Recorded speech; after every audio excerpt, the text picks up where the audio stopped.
Hello guys, welcome back to our channel. मैं हूं अनुष्का। चलिए आपको बताते हैं इस हफ्ते की राजनीति से जुड़ी खबरें।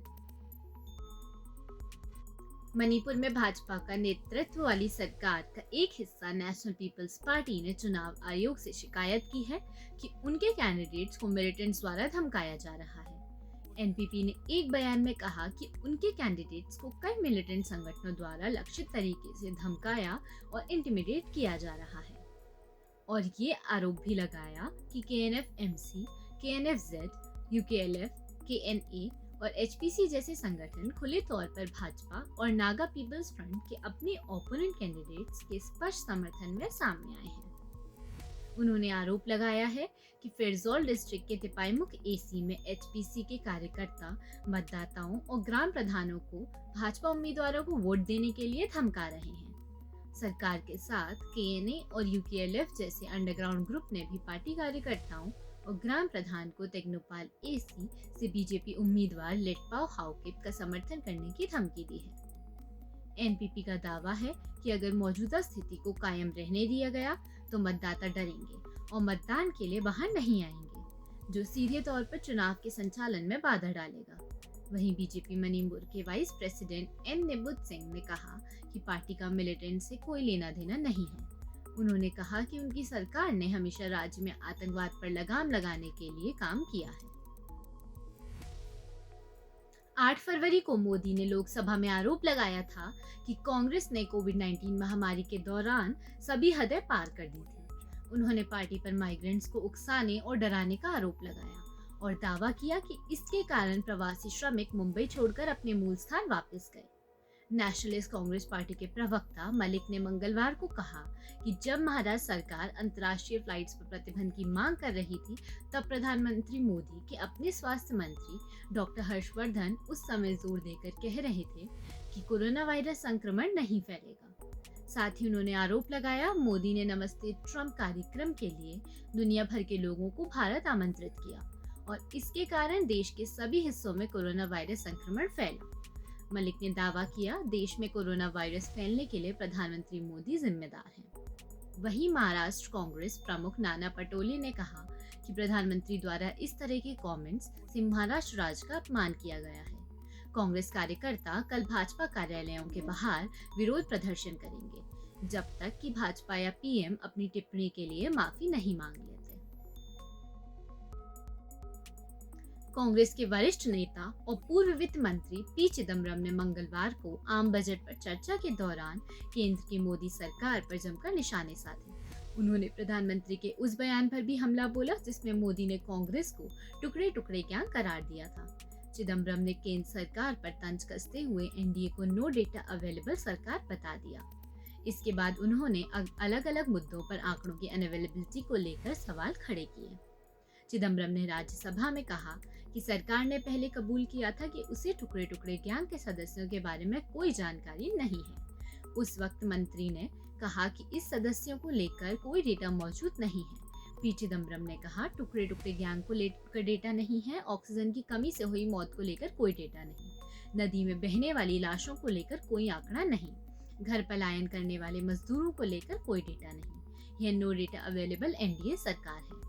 साथ ही चिदम्बरम ने बजट पर अपनी प्रतिक्रिया देते हुए कहा कि इस बजट में सिर्फ उन्हें यही पसंद आया कि सालों बाद इतना छोटा बजट स्पीच था और उन्होंने इसके लिए वित्त मंत्री का शुक्रिया अदा किया। उन्होंने आगे सवाल करते हुए कहा कि मंत्री ने बजट में कहा कि 5 साल में 60 लाख नौकरियां आएंगी। इसका मतलब है कि हर साल लगभग 12 लाख नौकरियां आएंगी।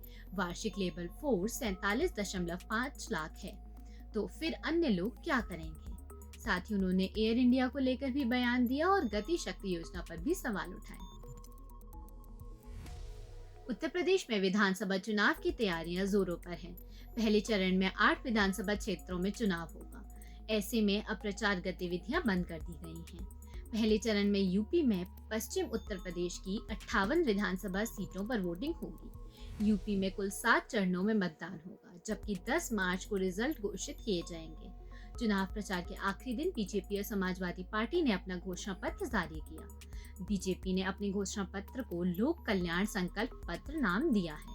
बीजेपी घोषणा पत्र में किसान, रोजगार, कानून व्यवस्था, व्यवसाय, महिला सशक्तिकरण और युवाओं पर खास जोर दिया गया है। वहीं समाजवादी पार्टी ने समाजवादी वचन पत्र के नाम से घोषणा पत्र जारी किया। अखिलेश यादव ने ऐलान किया है कि हर जिले में मॉडल स्कूल बनाएंगे। 2027 तक 1 करोड़ नौकरियां का सृजन होगा। उन्होंने 5 साल में 1 करोड़ नौकरियों का वादा किया है।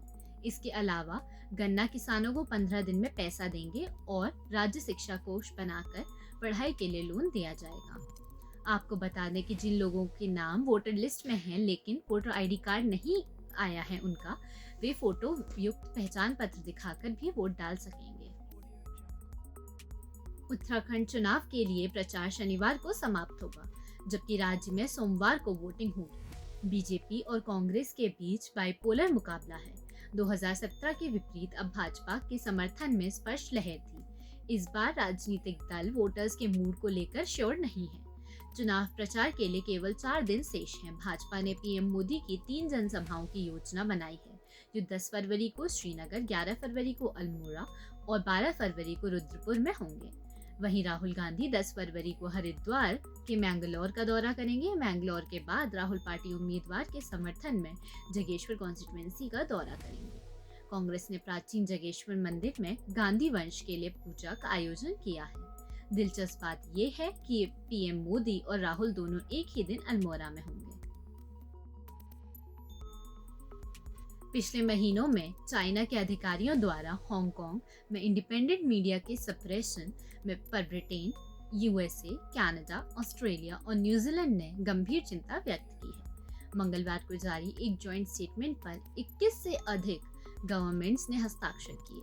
जॉइंट स्टेटमेंट में मंगलवार को बाकी देशों द्वारा कहा गया कि मीडिया स्वतंत्रता गठबंधन के अंडरसाइन सदस्य हांगकांग और मेनलैंड चाइनीज अथॉरिटीज अधिकारियों की प्रेस की स्वतंत्रता और हांगकांग में स्वतंत्र स्थानीय मीडिया के सप्रेशन पर वह अपनी गहरी चिंता व्यक्त करते हैं। कोएलिशन कंट्रीज ने हांगकांग और मेनलैंड चाइनीज अथॉरिटीज के अधिकारियों से इस क्षेत्र में प्रेस की स्वतंत्रता और फ्रीडम ऑफ स्पीच का सम्मान करने का आग्रह किया, जो कि चीन ब्रिटिश संयुक्त घोषणा के तहत मूल कानून और चीन के दायित्वों के अनुरूप है। पिछले महीनों में हांगकांग में समाचार संगठनों और लोकतंत्र समर्थक कार्यकर्ताओं के खिलाफ कार्यवाही तेज हो गई है। 3 जनवरी को स्वतंत्र हांगकांग समाचार साइट सिटीजन न्यूज ने घोषणा की कि वह अपनी सभी की सुरक्षा सुनिश्चित करने के लिए बंद हो जाएगा। शहर की राष्ट्रीय सुरक्षा पुलिस ने देशद्रोह के आरोप पर एक और स्वतंत्र ऑनलाइन समाचार आउटलेट पर छापा मारा था, जिसके बाद इंडिपेंडेंट मीडिया आउटलेट्स के लिए खतरा बढ़ता दिख रहा है। तो आज के लिए बस इतना ही। मिलते हैं अगली वीडियो में। तब तक के लिए stay safe and don't forget to like, share and comment.